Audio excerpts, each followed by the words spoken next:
Quite often I would make videos about the cost of living in Cambodia, but one thing I did actually forget is that I always did it with a partner, Sophie, and how much would be the total. Now, it would be the ideal cost, including lots of emergencies, would be 2,000 American dollars. You could say the same in Thailand, but you can actually do it for, if you're really tight, under $1,000. To be more comfortable would be $1,200. Now, I'm going to forget about visas and the things that you would buy, like motorbikes. I'm just going to do the actual cost of living. And would I actually live here if I had $1 million? And the answer would be yes to that. Welcome to the channel. My name is James, and today let's go through some of the expenses. You want a reasonably good apartment close to the city centre, either within walking distance to a shopping centre. There's no real shopping centre, let's say supermarket, and the convenience for you. You're talking about $300 to $500. This may include a swimming pool. This would be a one-bedroom apartment. It may have 1 or 2 air conditioning units. You would have TV. It would the internet would be covered in the rent. The garbage collection would be covered in the rent. You would have to pay for the electric, and you would have to pay for the water. So let's say it was $300. You may get a swimming pool with that, which would be ideal. And the electric, you can say about $100 per month on average, sometimes higher, sometimes lower. You're going to be paying the business rate of 25 cents per hour. When you do live in a house, you get it for 20 cents an hour. Electricity is rather expensive here. Then you go into the water. Well, sometimes it's free, sometimes it's $5, sometimes the last apartment, it was just $15 flat free rent. Sorry, a flat fee, that's what I'm trying to say. Your cost of living related to food, you can quite easily do it for 100 American dollars. That's for all your food, your cornflakes, your milk, your chocolate, Nesquik, your meats, your vegetables, etc. Yeah, you can go to the supermarket to pick these things up, but then also you would go to the local market to get the cheaper but quite good quality. We go to the supermarket each week, pick up some cat food, for example, some biscuits, some lime juice, some drinks, some Coca-Cola, some milk, cornflakes, etc. So that's about 100. This is for one person. Now, if you're going to live with a partner, for example, I would say your cost of living would go up by half. So you're talking about 1,800 for 2 people. And that's being quite generous. You want to go out, or you want to eat out maybe once or twice a week, that's included in that $100. Drinking is incredibly cheap here. You can find a bar and have a beer for 50 cents, or you can have a Jack Daniels and Coke for maybe a couple of bucks. Now, compared to the US, where you're talking tens and 20 lots of dollars, that's a cheapness for you. You have your internet on your phone, about $5 a month. It gives you like 8 gigabytes of data. And again, the internet at home is usually on Wi-Fi. You can check it as long, depends what you want the TV for. If you want Netflix, maybe you would have to buy internet for yourself, but there are so many different packages there. But if you have regular TV, regular cable with BBC, CNN, and National Geographic and 2 or 3 movie channels along with sport, that's usually included in your accommodation. It's usually fully furnished, so it comes with a TV, so you don't have to pay out for that. What else is there? Medical insurance. Now, a lot of people ask me this. My medical insurance I've been paying since 20, and I've never really been to hospital with that, so that's quite cheap. Now, what to wear? I'm putting on a t-shirt just for you, so you can't see my lovely sexy body. But if I was just lounging around the house, for example, it would be like this. More often than not, you would be wearing something like this because it's just so hot. If you do have a motorbike, for example, then your gasoline per month, depends how much you use it. Maybe it's going to be 20, 35 bucks. My brand new Honda ADV, the motorbike just cost under 5,000. So vehicles are quite expensive here. And the gasoline is about $5 a month. My girlfriend uses the bike quite a lot, so we go out and about and we enjoy. What do I do during the daytime? Well, I usually wake up at 7 o'clock. I make myself a cappuccino. Cheers. Turn on the TV, look at CNN. I would go into my studio here, my office. I do actually have a house. I own a house here. So it's very different to a lot of people who would come to retire here. Then I would go to my studio, I possibly make a video or look at some YouTube videos to be inspired and make this little channel. It's a hobby. Then lunch, usually I would eat at home. At lunch, maybe a sandwich, like a tuna sandwich or corned beef sandwich. Yep, you can buy all these things here, no problem. Then afternoons become actually quite hot, so maybe I would go back into my studio. I told you, YouTube is my hobby. You need to have a hobby here. You need to have something to do, otherwise you just will get bored. And at night time, maybe once or twice a week, my girlfriend and I will go out and have some food. Do be aware, don't drink and drive, even on a motorbike. Don't even consider it, because if the police will stop you and a foreigner, bam, you're going to have some serious problems.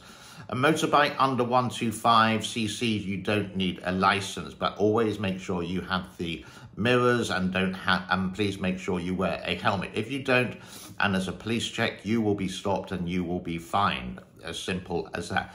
So obey the rules and you'll be fine. Safety, I haven't had any problems here in Siem Reap, Cambodia, and that's basically my day. And maybe like 3 or 4 times a year, I would go over to Thailand, and there I can eat at McDonald's. I can have some, you could say, English food. You can still get it here, but it's just, how to say, I got lots of friends in Thailand and I like to go and visit them, and they're retired, the same as me, and basically we go and have a drink or two, we'd eat some nice food, and that's far more convenient and also exciting, because you can get a cheap airfare, you can get a bus to Bangkok if you want to. I would suggest taking the aeroplane, it's a lot cheaper. Taking the plane, it's far more convenient. The bus is a lot cheaper, but it's a 12-hour day. And if you're like my age, for example, a 12-hour day on a bus, it's just a little bit beyond me. But for other people, don't know. Now, the other thing I was considering is what happens when you get to an age like 80 and you're still here and you're sort of unable to, let's say, ride a motorbike, or 85 or 90.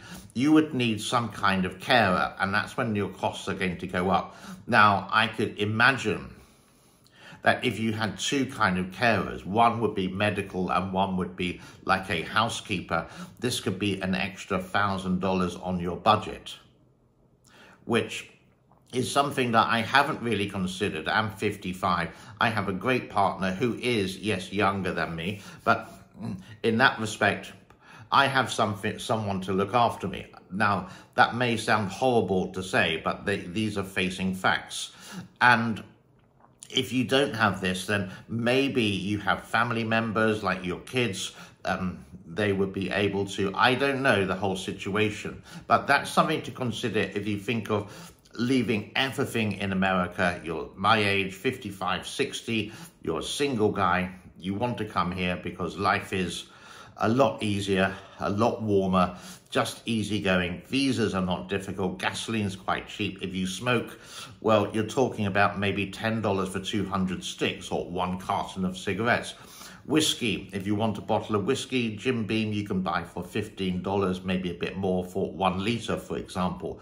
You can get local brands which will be cheaper, let's say Bacardi or vodka or some kind of gin, or lesser quality. But you can get the top quality, and if you want a $100 bottle of champagne, yep, you can get it in the supermarket. So that's something that I haven't really thought about too much, that when you do get older, Are you able to live? And make sure you do have that medical insurance that you save for. And that medical insurance, if I haven't mentioned it already, I would say about $100. Now, you would have to do the research over it. I've had something from England for a long time called Bupa, which does cover me here. And my premium that I have to pay every month is only about $50. Why? Because I've never been to hospital, so it's actually really low with that. And I've had it now for 35 years, ever since I near enough started traveling. Let's take a break. The title of this show, More Money Than Sense. I would still live in Cambodia because I've experienced now it for near enough 8.5 years. It's convenient, it's friendly, visas are okay, it's cheap. It's a lot cheaper than Thailand.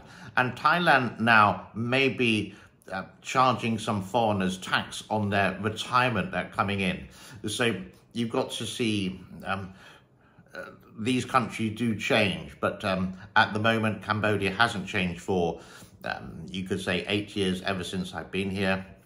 And it's just maybe like living in Happy Land, La La Land, Disney, example, in that kind of respect, that it just has everything that you need. Sorry, that was my battery going on and off, that noise there.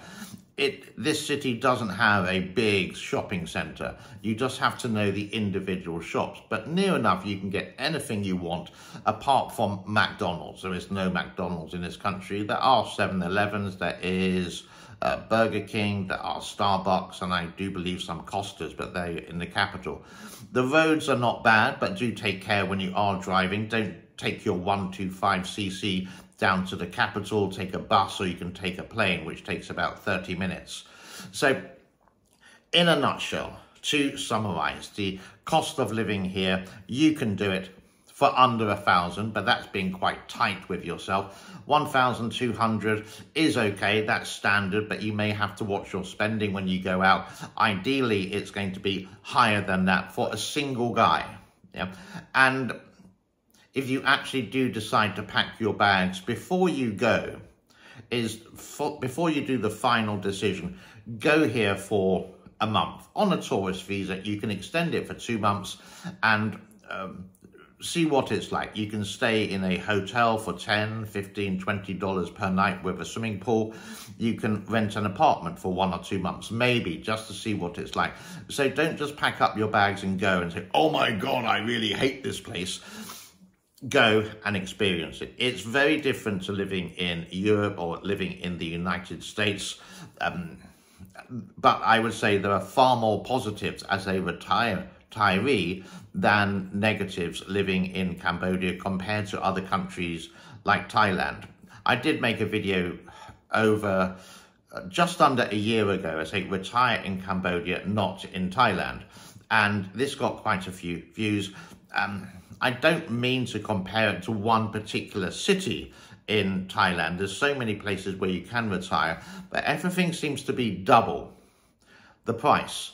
So living in Cambodia and maybe 3 or 4 times a year, if you have those extra funds, like you have $2,000 per month to live on, then you can go to Thailand near enough once every 2 months, and it's only a 30, 40, maybe 1 hour flight from here to Bangkok. Done and dusted. Passports and visas. Passports are a little bit annoying. I did get my passport renewed getting close to 8 years ago. This has to be done in the city centre, in the capital, so you'd have to go there yourself. You can, if you have an American driving license, you can convert it to a Cambodian license, and then you can drive a car. Make sure you get the right license. If you have a bigger bike, that you have a car and motorbike license. And this can be transferred from your original license at a minimal fee. It's not very expensive, but that's a video for another time. I think I wandered and lingered off too much. So if you're thinking about it, in a nutshell, come here for a holiday, see what it's like. You can work out the cost of living by yourself. Can you afford it? And think about the future, long-term future, about 80 years old, if you decide to pack up everything. Do you want a partner? Do you want to be alone? Do you want to have lots of friends here? They're not difficult to find. You just hang out at some of the expat bars and there you'll get your buddies.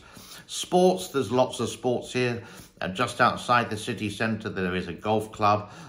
There's your apartment. You can usually get a swimming pool, so exercise there. You can ride a bike. You can buy a bike. You can get a motorbike, etc., etc.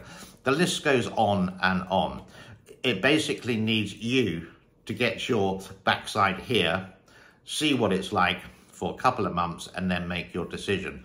And I would say 1,002 USD, you can. 2,000 is really comfortable, and that can pay for some extra things like buying a motorbike or getting your visa or buying a TV, whatever is there.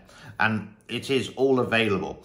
It's not like you could say on some of the movies that you've seen, it is quite developed and the traffic's a bit crazy. Just accept it. You don't need to drive at 70 miles an hour. You can just drive at 20 or 30, then you'll be fine. Hope it was useful, and do like, subscribe and share. If you do want to support the channel, the links are in the description below with Superthanks, Patreon, and also becoming a member. And of course, if you got this far, give me a rainbow. God bless to all. Thank you so much for your time. Bye-bye for now.